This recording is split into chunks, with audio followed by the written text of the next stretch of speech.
Yes. Welcome everyone to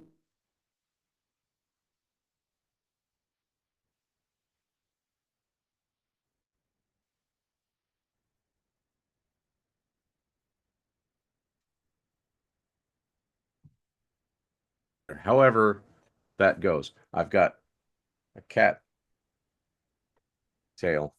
That would be Gordon. Mike Ladano, everyone. How you doing? My hair's funky this morning, but I'm doing okay. Cool. We are here once again to talk about The Darkness, a band we both love, and a band that I think that it's, you know, I don't know, I kind of think it's the unofficial goal of any North American fans to spread the word that these guys never went away. They've kept putting out albums consistently. They're consistently good albums, and this year they've put out a fine album called Dreams on Toast. And in typical Darkness fashion, they didn't just put out, well, this time they may have outdone themselves with a number of different versions of one album. And I myself have four, which I would have talked about when Matt and I did the review episode. So I've got the vinyl, I've got two CD versions and a cassette version. Mike has got me outdone. So yeah, take it up from here. What am I missing, Mike? Okay, so unfortunately, I wasn't able to bring my physical copies with me, but I ended up, I figure 7 times I bought Dreams on Toast. Digital download, because that came with 8 acoustic demos, of which I think one we should really talk about. Yeah. I bought the tour edition or the live edition, which I believe you have on CD there, which has 6 live bonus Yes. tracks, all new songs, Yeah. all from the new album before the album came out. Um, I have also the Christmas edition on LP that you have, which comes with their traditional. I think this is like their third Christmas song, and it's a pretty good one. You all seeing this? Yeah, I'm actually as I talk, I'm just kind of watching. Um, and then I bought 4 what they call wallet editions, which I don't. That's kind of a stupid name for it. All it is a sleeve. Okay, it's just a sleeve. None of the editions I bought came with booklets or liner notes or anything, so I may have to buy another version just to get other stuff. But the 4 that I bought have individual band covers, with each cover having a member of the band, and each CD having one bonus track sung by, and that's great too. I want that too. So One yeah, bo- each of the there's cassettes that have each of the band members, and this is, I believe, his name is Don. okay, I I believe want his that name is cassette Don, and they've version. each got a different song on them. I'm not opening the cassette, of course, because I'm weird. There's a glow in the dark cassette that our friend Matt Phillips alerted us to. Of course, There's there is. Like, there's so much. And I don't, like I said, like, does your regular edition come with a booklet? Because none of mine do, and I'd like a booklet. I don't have the regular edition on CD. There you go.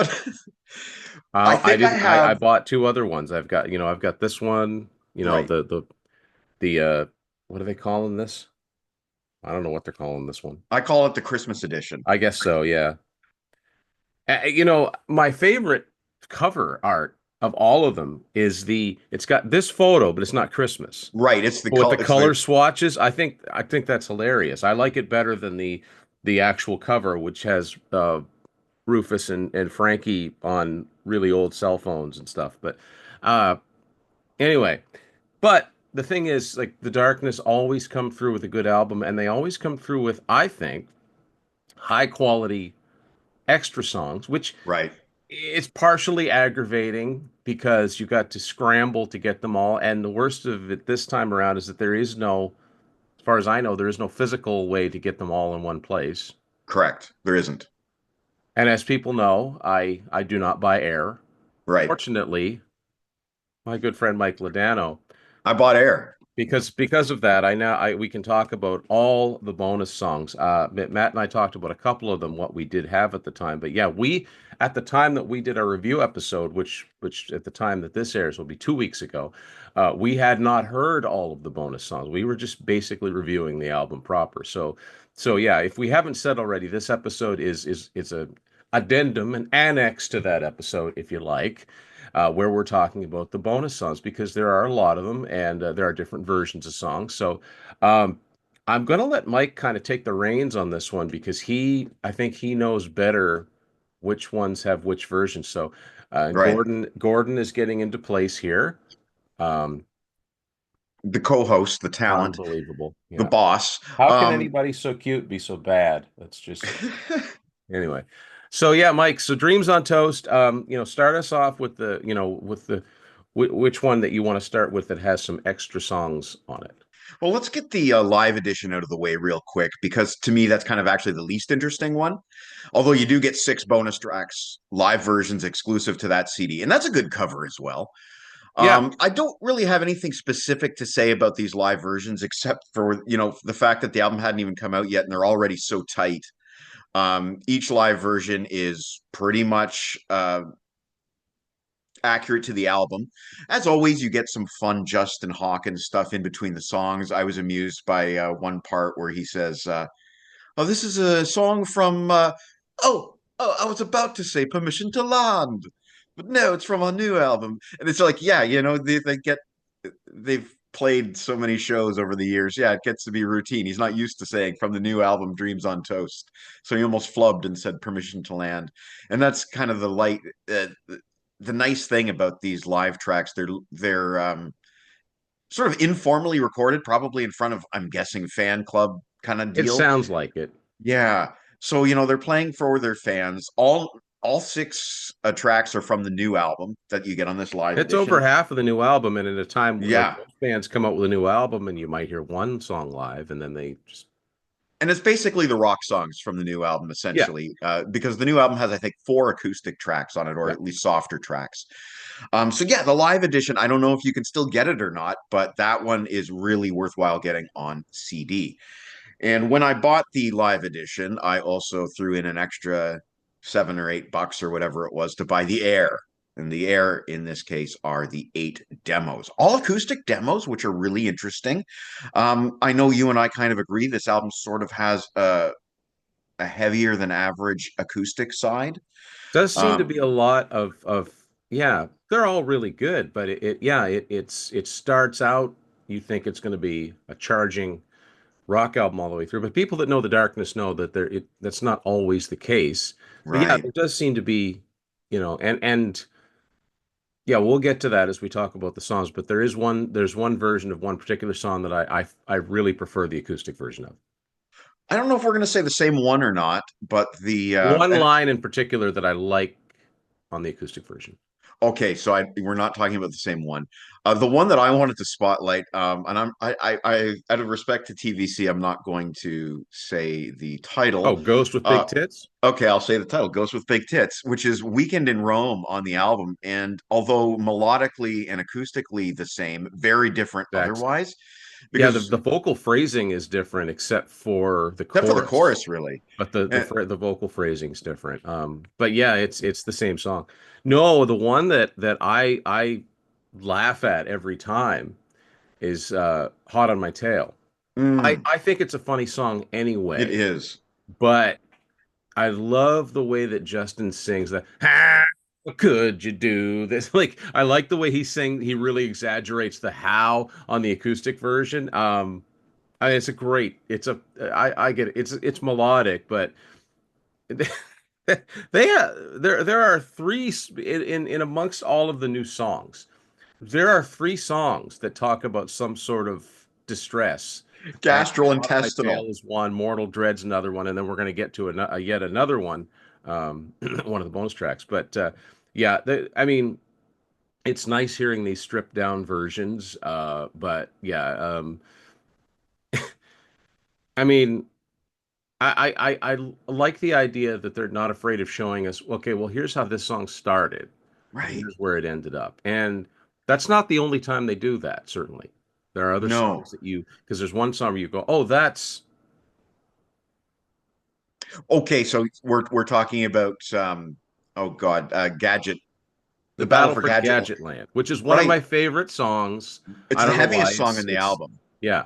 And you said, as soon as I heard that riff, I was like, I know that riff because one of my favorite Darkness songs from around, in between Hotcakes and Last of Our Kind, they did a very rare promo single for a song called "The Horn."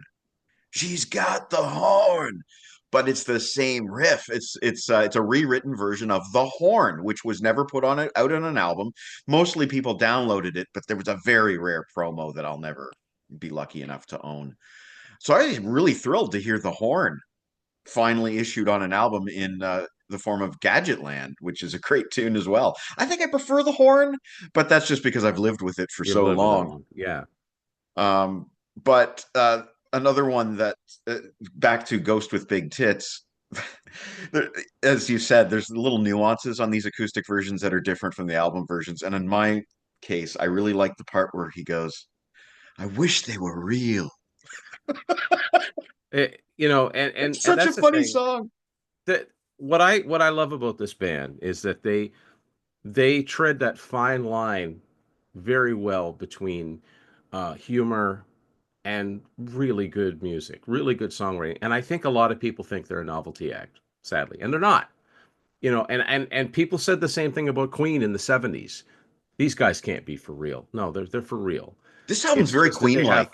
they enjoy what they do, and there's nothing wrong with injecting a little bit of humor. I remember Eddie Trunk interviewing them, I think when Pinewood Smile came out, and Justin said, it's not just Queen. I mean, think of Aerosmith.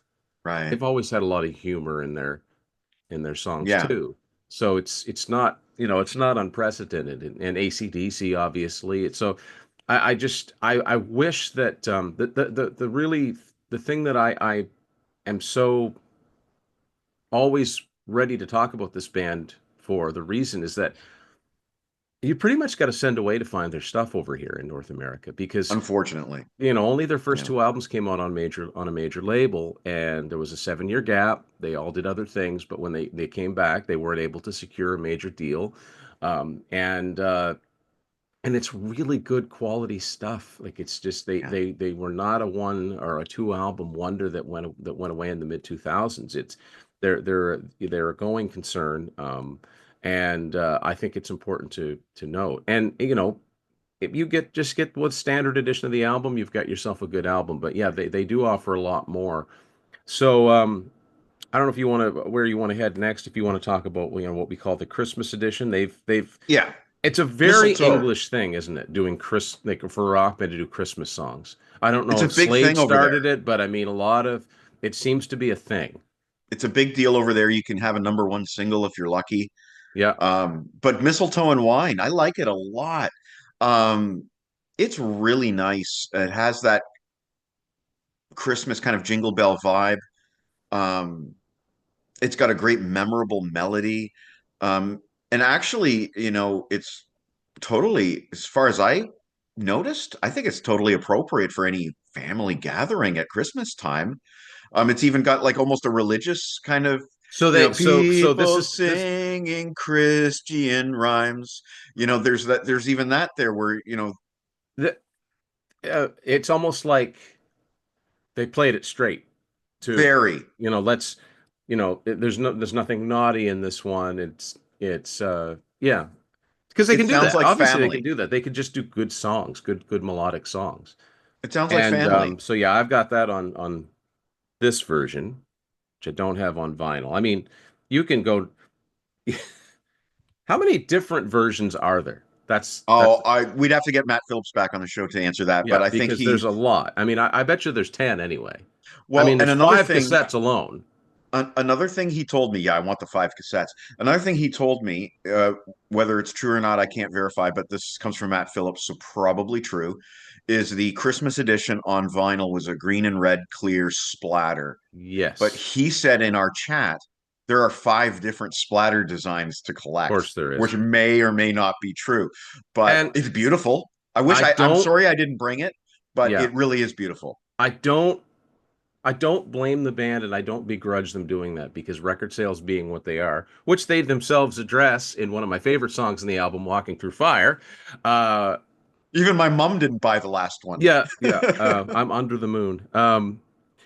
But we have dedicated fans like us. So, I bought four versions of this. Well, there's four album sales from one person. Right. And So I if bought enough seven. people do that, it's going to drive sales of the album. And I think it did chart fairly well in Europe, but because they don't have, I don't think there's a Canadian distributor. I think the last time they had Canadian distribution was Hotcakes. Hotcakes actually had EMI distribution on it, but Yes, other than correct. that, and so where does that take us? Does that take us into The four wallet editions. yeah, the digital only songs? So, one Let's for talk each about member. Dan. Let's talk about Dan because that's the most powerful song. Oh, I I remember I was listening to it and I was taken aback by the lyrics, and I'm like, what exactly happened? What is Right. this about? Au revoir, my friend. It's a powerful song. It's well, not acoustic. I guess you could say it's a piano ballad. It's a piano-based song, and the piano plays it goes to some very strange places melodically. It's unsettling. It's a lullaby like in a way. Yes. And your favorite toys. John thought, or sorry, Jen, John. Oh my God, Jen thought that Dan was singing. His voice is a little bit like Elton John on this track. Okay. That was what she noticed. Now, as for the subject matter, Matt suggested it might be about a dog, but some of the lyrics are very much as if it's about a boy named Hugo. And there's a line about, I wish I was there when you were having surgery and Something went wrong. you got sick. Um, you other things you watched I over guess your when you've siblings. had enough. Yeah, and is it about a dog? Is it not? There's some lines there. He refers to it as his boy, his child, I think. Um, it's powerful. You and I did a little bit of Googling and we couldn't find anything about Dan Hawkins having Maybe lost a somebody child. out there can answer this, but I mean, but you know what? I mean, anybody that like me that's a dog owner, they're they're your fur babies. That's It effective hurts. too. It Yeah. hurts when you lose them. So, it could be that. It certainly wouldn't be unprecedented for a rock band to do that. Brian May uh, has a beautiful song on the News of the World album called All Dead, All Dead, which Yeah. is about a cat that he adopted that passed away. Um, so yeah, so that one's it's beautiful, but I find it a hard listen. It's Right. Of the three, sorry, of the four Wallet Edition tracks, by the way, they just reissued them in a download that you can buy, but we don't buy air. Of the four tracks, that's definitely the hardest one to listen to, although it is quality. It's still quality. mhm. Dan's performance is remarkable, and it has kind of a sort of a, I don't know, a dirgy chorus. Hugo. Yeah, it's very much a lament, and like I said, the piano chords go to some interesting places. It creates an unsettling mood, and there's something about the calmness in the vocal that contrasts with, I would imagine, the emotion that's behind it. So it's powerful stuff. Like it's If powerful stuff. Alice Cooper recorded this track, it would be on one of his late 70s Lost Period albums, Yes, and it would and it fit. would be about a pet snake or something. And it would fit. Yeah. Yeah, it would fit. Yeah. So very worthwhile Yeah, track. you're right. This could have been on From the Inside or something like that. Something Yeah. like that. Yeah. Yeah. Um, great job by Dan. And of course, not the first time Dan has sung lead vocals on Oh, a Darkness geez. bonus track, as you and I know there's The another Age one of on. Darkness. Yeah. I recommend if you listen to the to Tans Au revoir, my friend, and you're look up go on YouTube, look up The Age of Darkness, and you will smile again because it's so good. Like that program Game of Thrones. Yeah, I don't know how he keeps anyway. Age of He Darkness. That's a strings bonus. together It's a bonus track from Motorheart he that strings I actually together all don't. these like medieval references and So, into one long. yeah, it's Yeah. one long run on like prose bit of It's brilliant. It's yeah. absolutely genius. And only Dan could have performed that song. If Justin had done it, would have been nearly Oh, as it wouldn't have been the effective. same. Yeah. So, Next up, let's talk about Frankie yeah, Poulain. well placed after Dan's song because it's a very light, very lilty Very sort of Celtic. Celtic melody. And I've heard Frankie sing before. He sings on a song. Well, all four guys sang on a song called Second Fiddle. Yeah, But and Frankie, Frankie sings a great song called "Conquerors" yeah, on Last of Our Kind. He's good. He's a great lead singer. He is, and I don't know if these guys wrote these lyrics to their own songs themselves, but Peppermint and Chamomile.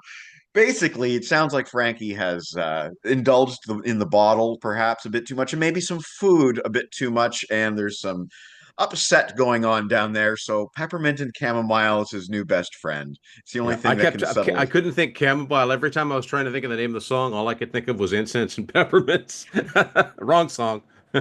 It's so comical, and the Darkness are aging in such a way that now they're starting to sing about stomach ailments, and it's still great. It's It's still great. still great. Yeah. There's a lot of stuff in here that's sort of, well, I shouldn't say a lot of stuff, but there are the odd line here and there on this album that are age related, and Yeah, it's great. We're aging so with the yeah, Darkness. We're listen to Hot on growing. My Tail and Mortal Dread on the main album, and you'll see, you know, I mean, there are lines on it like I'm there. I can picture it. I can picture the whole thing. We have grown, you and I, with the Darkness. We're, they're appealing to their bracket Their all the way. demographic, as it Yep. were. Yeah. But yeah, this is a novelty track. There's no question that Peppermint and Chamomile But is a novelty. It's it's quality. undeniably fun and it's undeniably catchy. So, Moving on to Justin's track, "The Wishing mm, Well." yeah, Great track, but love it. it's straight darkness. This is just another darkness track, as far as I'm Yeah. concerned. Yeah, it's probably the one song that could have fit on a main album. Easy. It could have been an 11-song album with "Wishing Well" as the bonus Yeah. track.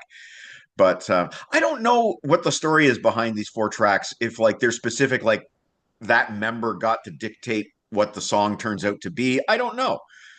Would you remember when Um, Motley Crue did Quaternary in '94? Might have been the exactly. same thing. That's what my thinking was. The difference is on Quaternary, those members played all the instruments on those tracks. Oh, yeah. But on this, it's clearly like Rufus is clearly playing drums on all the tracks. It's Yeah. Rufus on drums. And speaking of which, he's the final bonus track. Only Me, I think is the name of the My song. Only. My Only. I kind of got a Tom Jones kind of vibe here. Oh yeah. Yeah, it's a crooner. Now Yeah, it's a Tom Jones, Engelbert Humperdinck. It's a yeah, crooner song. it's old fashioned. Paul Anka. There's a little bit of I think the Bonnie Banks in there Yeah. in the guitar solo. Yeah. He's the least of the four vocalists in the Darkness, I would say. But I mean, for what I mean, the yeah, that's song one. is, Unfortunately, he's a great drummer and he's a good background singer, but he didn't inherit his dad's ability to sing lead. Because I mean, Roger Taylor is such a great singer on his own. Um, it just almost looks like you have a I'm so used to ponytail. this, guys. I'm so used to this. He just does this. I think he knows I'm recording and he's going to be seen by, hundreds of people. I think he knows The funny something thing else. is that his hair kind of matches yours. So Yeah. The best way I can describe, like Rufus Taylor's singing voice is a bit like it's more like Brian May than Roger Taylor. yes, it is. Yeah, Brian May's got a fine singing voice. I don't know if I'd want to listen to an album of it. but it's deeper than Brian May. Much deeper, yeah, yeah. Um, He doesn't have the high. I mean, everybody's different, right? But I mean, he doesn't have the high rasp that Roger has. But that's no, yeah. I've never But heard Roger sing this way. Um, no, no, not no, because even we're talking about Queen here, but even if you listen to something like Tenement Funster from Sheer Heart Attack, he sings low. He's still raspy, yeah, like my Rufus new is purple smooth. shoes. Yeah, and Rufus is smooth. Yeah, Um, it's an okay track. it's okay. Yeah, I think Justin definitely has the winner, and then Frankie's is the most fun to listen to, and then Dan's is just it's beautiful, but it's you don't want to listen to that if you're already having a bad day. That'll just Right. you know. But another thing I want to mention when and I mentioned this to Mike, in our chat when I first heard the Wishing Well, the chords, the beginning of it, it reminded it put a smile on my face because it made me think of Magic Power by Triumph. Yeah, yeah, you did You could mention that. kind of sing Magic Power over it, which I think that's always a good thing. But anyway, um, is there anything else? That's about it. Like I said, there's a glow in the dark cassette that I would love to get, but the shipping is ridiculous on these Shipping things. over here is, and I don't know, it's just like I said, it's just too bad they don't have a North American sort of base of operations where, yeah, the shipping makes it is cost prohibitive, but Um, All my stuff shipped from Germany. yeah. The glow in the dark cassette is limited to 100 copies, probably sold out by now. But that wasn't even sold by them. That was like by Louder Sound or something like that. Yeah, it was kind of a weird. Yeah, I But if like you ordering go, directly from the band when I can. I mean, yes, yeah, shipping. The shipping, and Mike and I have had this discussion because I've seen Mike do it live. He's like, "Oh, the shipping." I'm like, "You can't. Shipping is shipping. It's a way of life. You either yeah, get it or you don't get it." But yeah, the thing about supporting, the ordering directly from the band, you're getting quality. yes. You know what I mean? You're not getting. We all talk about bands that we love that put out product that's not up to, it's just like who's going to buy this? It's not worth it. So, Give me an R.